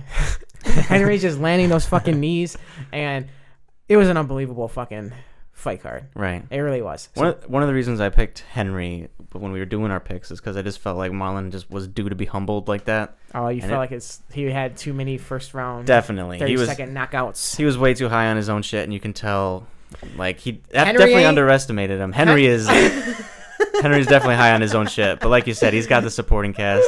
Those fucking antics he pulled in the shit, I fucking love it. Henry is the king of cringe, and he is. I love that he's just embracing it. He's the triple C. Get it right. Yep. Champ, Olympic gold medalist. Can't believe he had to bring that up. Did you see on his Instagram of him with the Bella twins with both titles and his Olympic medal? God. It was so fucking hilarious. It was like right before that he was saying how Nikki Bella, or is that her name? Yeah. She's like she missed the boat. Like, now that he has 2 championships, and then like they came over, they did like a little collab thing. It was fucking hilarious. So, that's like, funny. Get it, fucking Henry. I mean, can't fault him, honestly. Yeah, He's and a funny honestly, dude. like, the way he fights, if Frankie were to defeat Max Holloway, which that's a huge if, a very huge if. Edgar versus Cejudo would be a good fight. I think Cejudo would probably beat Frankie. Honestly, Frankie's bigger, but Henry Cejudo's wrestling, wrestling is just such top notch at such high level. He's an Olympic gold medalist, so I do think Frankie would be able to take Henry down, but he wouldn't be able to do much to him on the ground. Yeah. And as far as their striking goes, Henry's improved his striking tremendously. I mean, you showed it. Yeah. He got some knockout power. I don't know if he'll have knockout power against Frankie, but that being said, like, Frankie fights at 145, but he don't even really cut weight. Like, his coach said he could fight at 125. Jeez. So he's not that much bigger than Henry. That's what I'm thinking. So that would be a very fucking appealing fight. And Henry, be a quadruple champ. Goodness. Yeah. I don't even know if Dana would even allow that. I wouldn't. So shout out to put a line on here. Right. Shout out to heavyweight. And also Valentina Shevchenko fucking killed Jessica. That was dangerous. Rest in peace, her soul. I was spooked. That was a brutal knockout. It really was. And she set it up perfectly. It's kind of like how I expected the fight to be, just because I didn't expect that brutal of a knockout, but like, I really like Jessica Ai, and I really do think that she is a good MMA fighter. Shevchenko has a level of dominance. Arguably one of the, like, you could say that she's the best female fighter of all time. You could. And like, you could have an argument for it. You know, even though she lost on Manny Nunes twice, both fights are very close, and one of them was arguably she won that fight. It was controversial. So, and that was at 135, and that wasn't even her weight class. And she also beat Holly Holm in that weight class. She submitted people. Julia Pena, she's not supposed to submit people. And then she goes to 125, her weight class, and just straight up murks everybody. It's crazy. And just destroyed Jessica Ai. The head kick from hell. Straight up, Mirko Crow yeah, she was kicking her in the stomach throughout the fight, and it looked brutal. You could hear it from fucking top of the nosebleeds. She was setting her up beautifully, because then you get Jessica Ai thinking about it, and then you gotta guard the stomach if you're getting kicked there, and then all of a sudden you're not guarding your face, and then comes the foot. Out you go. She clearly had. Does she have a concussion? I didn't hear anything about it. I'm sure she does. Her I mean, she feet were curled. She handled it like a champ. she definitely. she posts on her Instagram, but I got knocked the fuck out. Thank you, all my fans. Blah blah blah. It was brutal. Made a joke about it, and now she's celebrating and somewhere warm, showed her booty. So yeah, shout out to Valentina. She's a monster. I think I'm gonna name my car Bullet. By the way, Oh, there you go. Mine's last still, car was Cupcake. Mine's still Joanna. I love Joanna. The 4th ranked women fighter, you mean? That's so stupid. I don't get why she's 4th ranked. I love bringing it up. Why not? So that's pretty much it with UFC 238 because it's old news. So Bellator 222 just happened. And this card was fucking stacked, especially for a Bellator didn't even fight. notice this was happening. Yeah, so I'm just gonna pretty much talk about the highlights of it. Give me a rundown. So Juan Archuleta, that's how you pronounce it. Archuleta. Yeah, he trains at the training lab with TJ Dillashaw and Aaron Pico and all them. And the only reason why I noticed him in Bellator because I've never seen him fight at all. And but he's on like a 17 fight win streak, which is amazing. But I noticed him in TJ's Instagram pics before the Henry Cejudo fight when he was just showing how fucking shredded he was. There was always another guy with him that looked ripped as fuck, and it was Juan. Wow. So yeah, I don't know how the EPO. I know. I was gonna say. I don't know how that works in Bellator. They obviously don't test like how they do with USADA and all that. I can't imagine the people in that camp are still doing it though. Like. Yeah. I mean, according to I'll talk about it a little bit later, but according to TJ, he said that he did it behind nobody knew. That's what he was saying. I mean, other people said that he talked about it, showed him how to do it. Cody said that, right? Yeah. So, but Juan Archuleta had a brutal second round knockout. Fucking just overhand right, boom, knocked him out. And it was against Eduardo Dantes, which I don't know too much about either. But there's 18 wins in a row, and he's coming for the 135-pound belt. Dantes? No, or Juan? Juan is now. Gotcha. Aaron Pico got fucking TKO'd flying knee by Adam Borks, who's also undefeated. Aaron, he's 13-0. I don't know if he's no slouch. Yeah, Aaron Pico is going through the fucking ringer, Absolutely. And his chin's way too chinny now for. Yeah, so I was thinking his potential, I guess you could say, because everybody was trying to say that Aaron Pico is this next godsend, he's gonna be the most undefeated fighter, or even when he got defeated, he'll learn from it, he'll be the best fighter. It's if he was disciplined and he uses wrestling and he uses his strengths to win fights like George St. Pierre style, but he just likes to hang and bang. And in Bellator, the level of competition there it's fucking top notch. Just right there with UFC. Absolutely. It really is. Yeah. Them and fucking one championship Rising all have amazing fighters. This isn't the fucking. It's not the UFC show no more. Yeah, it's not the 2000s anymore where you had the elite of elite in one organization. Everything else is the minor leagues. Yeah, there's so many fighters now, which is great. Absolutely. Speaking of that, Kiro Horiguchi. Okay. I'm so bad with names, guys. That sounded pretty good. He's the Rising 135-pound champ. He fought Darian Caldwell, who was the 135-pound Bellator champ on this fight card. So it was a cross-promotion 135-pound. They brought a Rising guy? Yeah. And Horiguchi won. He won by unanimous decision. I don't know, obviously, if you can tell by I can't pronounce his name. Caldwell, I don't know too much about him. I watched the fight, though. And Caldwell was definitely outpacing him in the first round. He took him down. He was literally pushed Horiguchi on the cage. He's just sitting on the fence, and he just has his head in his chest, and it's explode up, elbow him. Just straight up elbows on the fence.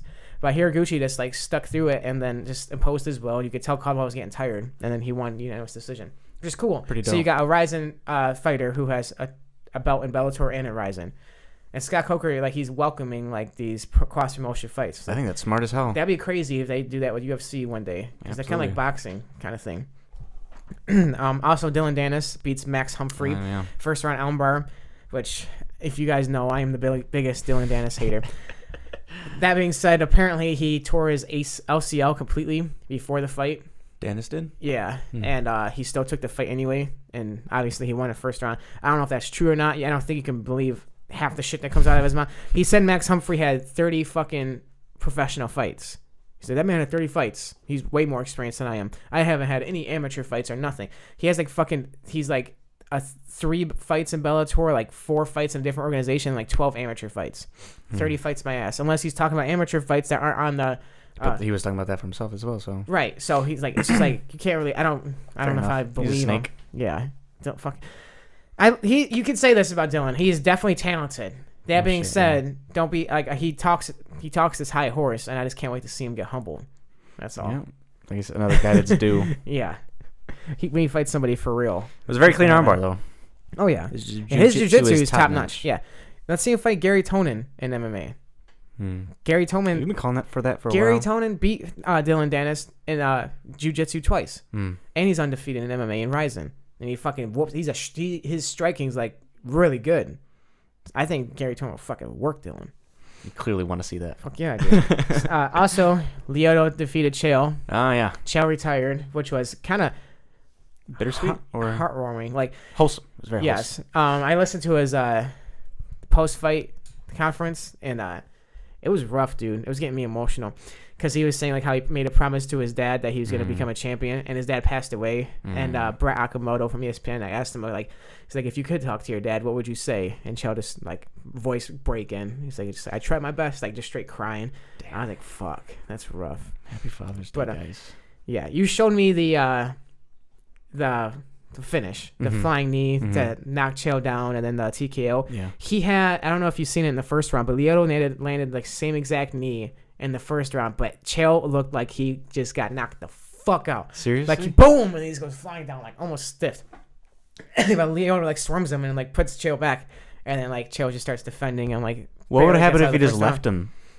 Chael was being funny, like he was talking to the ref and that, because the ref's like, you're retiring? He was retiring. He's like, I retired in the first round 4 minutes ago. Like, why did you let it keep going? Like, you can definitely tell he put his professional cap on, and he was doing what he does best, which is talking. Yeah. And but at the end of the day, he was humble, and he admitted like he just doesn't have that fight in him anymore. Like in the past, he would have pushed through it. He would have pushed through the beating. Like he's like, I had Lyoto on top of me.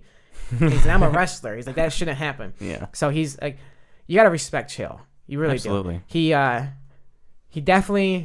He's definitely a polarizing character. You either hate him or you love him. But at the end of the day, he started this trash talk era. He really did.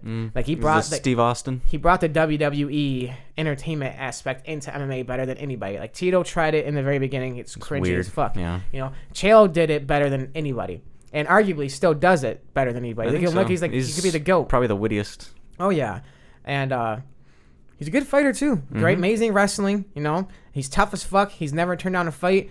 I like how he had a 5-fight deal with Bellator. He fulfilled his contract and he retired. And he's a wholesome guy. Like hopefully we get to keep seeing him. Maybe does some analyst shit. Oh, he's so fucking busy. That's why he's inspirational as far as his work ethic. Like obviously he's training for these high level fights. On top of that, he has his own YouTube channel. On top of that, he has his own podcast. On top of that, he has a show on Ariel on ESPN, Ariel and the Bad Guy that they do. Oh yeah. And he's just hustling and fighting on top of that. And it's like fucking dude. Like I respect Chael. And then Rory defeated Neiman Gracie via unanimous decision. Yeah. Which definitely showed that Rory, I guess, is coming back. Oh, I was gonna say maybe he doesn't also have it because shouldn't he? Do you think he should have won more convincingly? I think he should have won more convincingly, but also the fact that he played on the ground with the Gracie, Neiman Gracie, who was undefeated. He was 8-0 at the time, and the fact that Neiman got him in so many submissions and Rory knew exactly what to do to get out of him. It just showed how high class Rory's ground game is. For sure, he definitely could have probably like an old vicious Rory could have probably knocked him out standing. But that being said, like Neiman, when you're fighting like Damian Maia, like how do you knock out Damian Maia when all he's doing is shooting on you and like keeping his hands up and not giving you an opportunity? Hard to punch a backpack. Right. So Roy definitely did. He showed enough that he still has it in him. I do think him versus Lima, I don't think it's going to happen the exact same way as the first time. I think it's going to be a lot harder fight for Rory because Lima's riding real high on that Venom Page knockout. And then he beat Koreshkov, Koreshkov. He had like the hardest tourney and like rounds. What do you want to call it? Like the path. Yeah, there you go. Good job, Dalton. Something. He had the hardest path to the title because all Rory had to fight was Neiman Gracie and then John Fitch. Fair. Which John Fitch, it's two grapplers. Pretty much all he fought was two grapplers. Whereas Douglas Lima fought Koreshkov, who's like MMA beast. Everywhere he's amazing. And then he fought Michael Venom Page, who was this flashy, undefeated knockout prolific artist. Striker, yeah. And he handled them both. So yeah, I see what you're saying. That could be a rude awakening for Rory. I mean, obviously he's handled tough strikers. Oh, I didn't have to mention it, but Rory's a legend. He's fought everybody already. He really has. He's never gotten the UFC title, but he's definitely his mental game is definitely the number one thing he needs to work on. Absolutely. And that's why he's getting like a mental coach, or he's saying he's better now as far as his religious mindset, his religious viewpoints in fighting. Like he could sleep at night knowing that he fights and also is very Christian, I guess, which is cool. Okay. So maybe we'll start seeing him at the level that we should see him. Hope so. I used to love Rory. So, speaking of the Chael thing, I was saying he had his own podcast, and I was talking briefly about TJ. TJ was on his podcast. Recently? Yeah, like a couple days ago. Okay. And he was talking about him cheating. I think I've heard some quotes. He basically said that I cheated. I have no excuse. Yeah, he pretty much he admitted cheating, but he's like, I don't want to make any excuses, but and then he he explains why he cheated. Like first he says that this is the only fight he's ever done EPO. This is the only fight he's ever cheated. So he's stating. The second thing was the only reason why he took it, like his reason why he took it was because he was saying how the cut to 126 would be so easy, at 125 would be so easy, like he could do it. And he said 6 weeks out, his body just stopped, like it couldn't function anymore. He was getting to an anemic state. Jesus. So he did the EPO shit, and he was stating that it brought him to where he wants to be as far as his workload and all that, which no shit, because it gives you more energy and all that. And then he said it brought his testosterone or whatever levels to like where his levels were at 135. So he's kind of like justifying it, or ways like he's not just trying to get back his natural form or something. Yeah, he's trying to say that it wasn't as bad as like him saying that he was like in human levels, as like some cheaters would say, like you could have like Alistair Overeem's testosterone levels or Vitor Belfort's. Yeah. He's kind of saying that his just brought him back to where he was, which like Chael, it was an interview with Chael, which Chael also did EPO. So Chael just flat out more professionalism. He's like, yeah, I did it too. He's like, I admitted it, and like it was something that happened. Like I regret doing it. Like TJ said that it's kind of hard to not hate himself a little bit just because the black cloud he put over his family. Yeah. And which I can get, because his son's gonna grow up and he's not even gonna know about it until he's like 10, and then someone's gonna tell him about it one day. Like, your dad's a fucking cheater. Is he looking at him completely differently from then on? I don't know if I'll look at him completely differently, but that's definitely I would hate to have that conversation with my kid. Yeah. But it's you can definitely use it as like a life lesson for your child. Like, yeah, I made a mistake, I learned and grew. But as far as everything that TJ's saying, it's hard to believe him. I think so, yeah. It's really hard to believe him. We've heard people say that he has been doing it before. Yeah, like maybe this is the first time he's done it so close to a fight, and that's his reason for doing it close Cody to the fight. and Uriah Faber both said that TJ showed them how to do it. Exactly. And I heard a lot of people, I was reading on Reddit actually, that people were talking about like they're by Cody and Uriah saying that, they're kind of like outing themselves too, because like why would they be shown how to do it? Right. And then why would they wait so long to bring it up or whatever?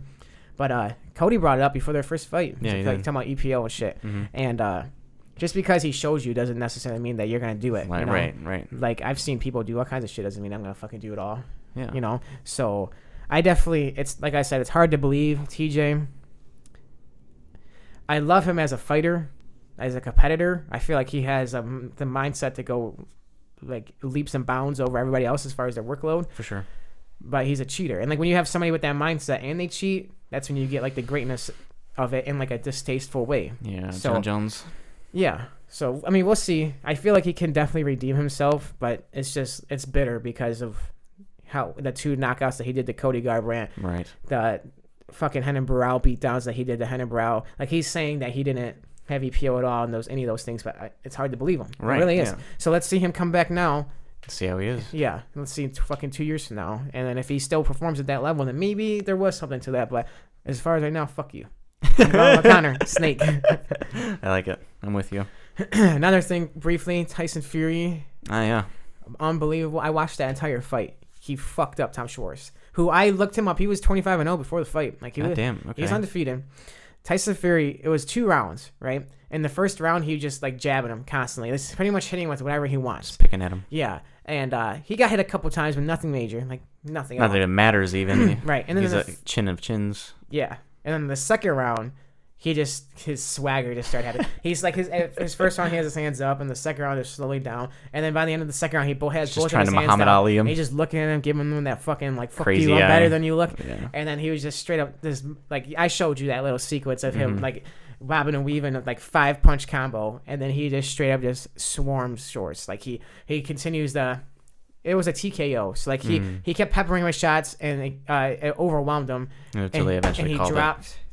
he dropped once, like to his knee. He didn't get like dropped from like a one single punch or just being overwhelmed. And then like they did the 10 count, and at 8, he's like, "I'm good." He's like, "I'm good." And then Tyson just came back on him and started unloading, and he was like a human punching bag, so the ref just stopped it. Makes sense. Yeah, and then so he's doing one more fight this year, and then him and Deontay, like they're both leading up to it.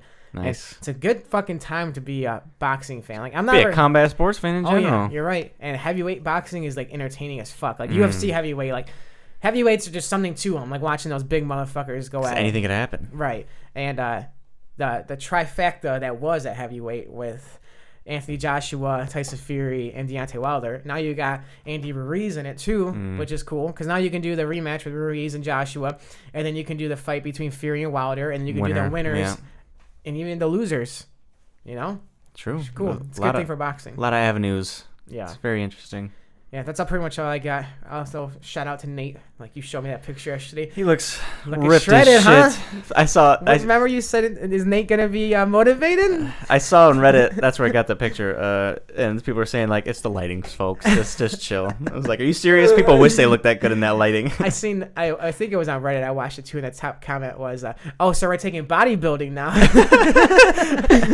Which, that being said, like, what you look like doesn't necessarily mean anything for a fight. Like, it is representative of how you're leading into the fight. Yeah. You can definitely tell he's putting the work in. And that's what everybody's been saying about Nate for the longest. Like, he's been itching for a fight, so he's been training nonstop.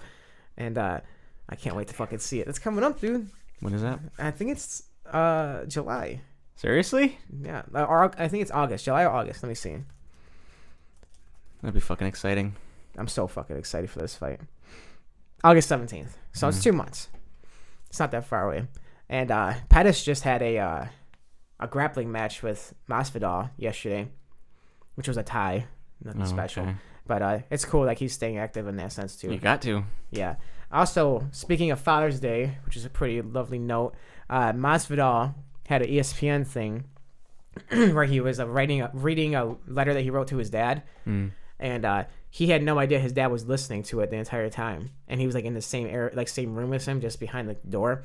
So like he read it to his dad, and he was like talking about in the beginning of his in his childhood how his dad was in jail for doing illegal shit, and his mom didn't tell him where he was. Like, she lied to protect him, and they grew up poor. So Masvidal was like hating his dad and all that. That is, he grew up with like bitterness towards his dad. Sure. And then his mom finally told him the truth, and then ever since like 13 to 21, he was going to jail every weekend or whatever, visiting his dad. And then when his dad got out of jail, like, he was just talking about pretty much like how they just like got their relationship better, and how his dad's like trying to be a good role model for his son. Like, don't lead by my example, just kind of like listen to what I'm telling you, kind of thing. They definitely love each other and all that. As I say, not as I do. Yeah, and it was definitely heartwarming. Like, I watched it, I was like, I was getting like all emotional and shit. Clearly. So it's cool. Happy Father's Day to the fathers. I saw the MMA news, and I incorporated a little Father's Day thing there. Nice little wrap up. Yeah. You're a professional, I can tell. Yeah, I am. I don't have little fucking Listen, it does whatever it wants. I didn't even get a notification. It just dinged at me. What's it called again? A Nook? Nook. Books patent pending, guys. Apparently it's already existing. Who knows? If you guys enjoyed this podcast, make sure you rate, subscribe, share the shit. Let somebody know. Check out the website, pnacast.com. Also check out our Instagram. It's popping. Yes, it is. Look up Passive and Aggressive on Instagram. I'm sure we're there. Yeah, last week didn't too much because I was on vacation, but I'll be getting shit back going on there. So make sure you stay tuned. Peace out, motherfuckers.